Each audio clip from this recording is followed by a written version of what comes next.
Retrouvez-nous sur le net, francebleu.fr. Après la vie secrète de Benjamin Boucheboeuf, Christelle Jacob revient avec l'autre visage d'Ophélie, un nouvel album jeunesse pour les 5-7 ans, ou plutôt un premier album jeunesse pour les 5-7 ans, illustré par Stéphanie Léon et publié chez Moret Éditions. Si la vie secrète de Benjamin Boucheboeuf était un conte de Noël, cette fois-ci, l'autre visage d'Ophélie est un conte qui mêle réel et fantastique. Christelle Jacob met en scène Ophélie qui arrive sur la planète Zoribli à bord d'une fusée, mais cette petite terrienne est considérée comme la chose la plus laide que les occupants de cette petite planète n'ont jamais vue. Au fil du récit, tous vont apprendre à regarder au-delà des apparences. Bonjour Christelle. Bonjour. Merci d'être avec nous. D'origine bretonne, vous habitez aujourd'hui en Berry, à Issoudun. Oui. Après la vie secrète de Benjamin Boucheboeuf, c'est donc une autre forme de conte pour enfants que vous nous proposez. Là, c'est pour les plus jeunes, hein ? Oui, voilà. Là, c'est vrai que j'étais davantage habituée au roman. Et puis, c'était à la demande d'une éditrice qui m'a commandé un album. Et bien voilà, je me suis lancée dans cette aventure avec Stéphanie Léon. Et donc, pour proposer un album illustré aux 5-7 ans. Ouais, il y avait aussi, entre-temps, il y avait eu un autre livre. Oui, il y avait également eu un roman. Ouais. Donc, pour les ados, je crois. Oui, voilà, l'équation amoureuse à 3 inconnus. Donc là, une comédie pour adolescents. Alors, dans l'autre visage d'Ophélie, il est avant tout question de la différence et donc de la tolérance. Oui, tout à fait. En fait, si vous voulez, c'est venu d'une petite idée un petit peu toute bête, comme souvent au départ d'une histoire.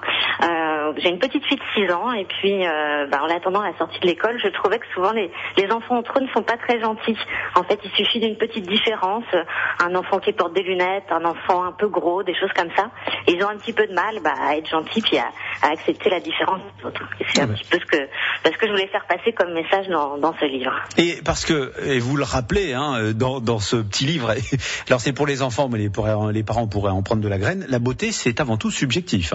Oui, c'est vrai qu'on est quand même dans une société où les magazines travaillent beaucoup sur le culte de la beauté. Il faut être belle, il faut être mince, il faut être plein de choses comme ça.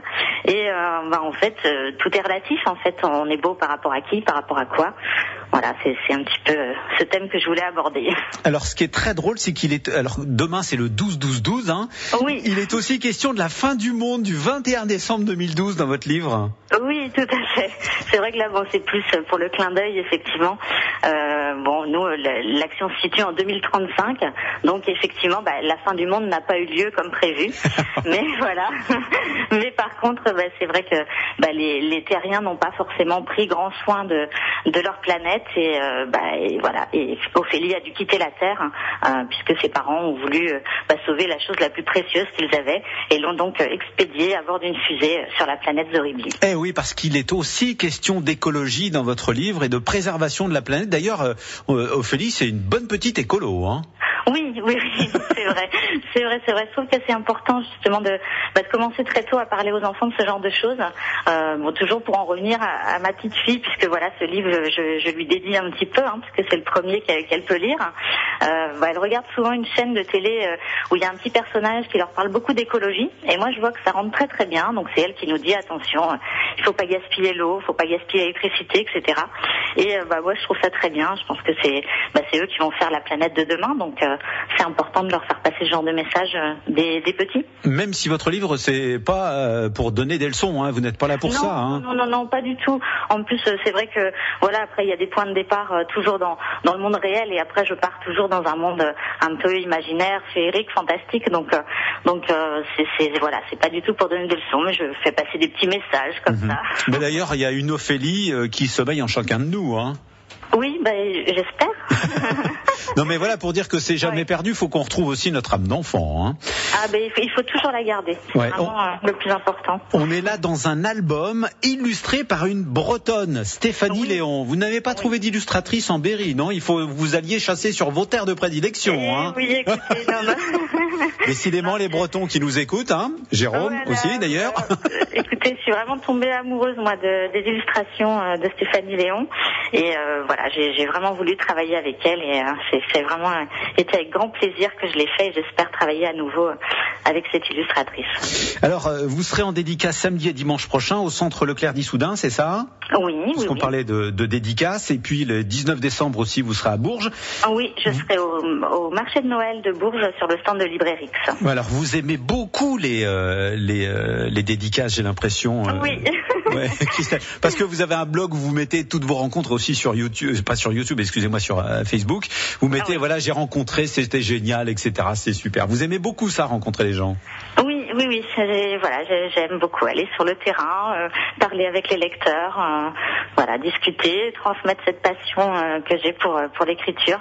J'aime beaucoup animer des ateliers également et voilà, oui, c'est vrai que j'ai ce petit côté solitaire quand j'écris, mais j'aime bien sortir de chez moi et rencontrer les autres. Alors justement, s'il y a des parents ou des instituteurs, même si normalement ils sont encore en cours à cette heure-ci, qui sont intéressés, vous pouvez intervenir dans les écoles? Ah oui, ça m'arrive régulièrement. Donc, écoutez, qu'ils me contactent, il y a aucun souci. Voilà, alors soit par internet, soit par Facebook, soit ils nous appellent à la radio, on donne vos coordonnées, Christelle. Hein, d'accord, merci. Pour faire un travail sur l'autre visage d'Ophélie, parce que ça se prête bien justement à travailler ensuite en cours avec en milieu scolaire avec par exemple, je sais pas moi, les grandes sections maternelles ou encore les CP, ça peut se prêter justement. Hein. Eh bien, écoutez, l'autre visage d'Ophélie, vous qui nous écoutez, on va vous l'offrir. Voilà, vous nous appelez au 02 54 27 36 36, on vous offre un exemplaire de l'autre visage d'Ophélie que vous signez, Christelle Jacob, avec Stéphanie Léon chez Moret Éditions. Merci Christelle, à bientôt. Merci à vous. Et bonne fête de fin d'année, au revoir. À vous de même, au revoir. France Bleu. Samedi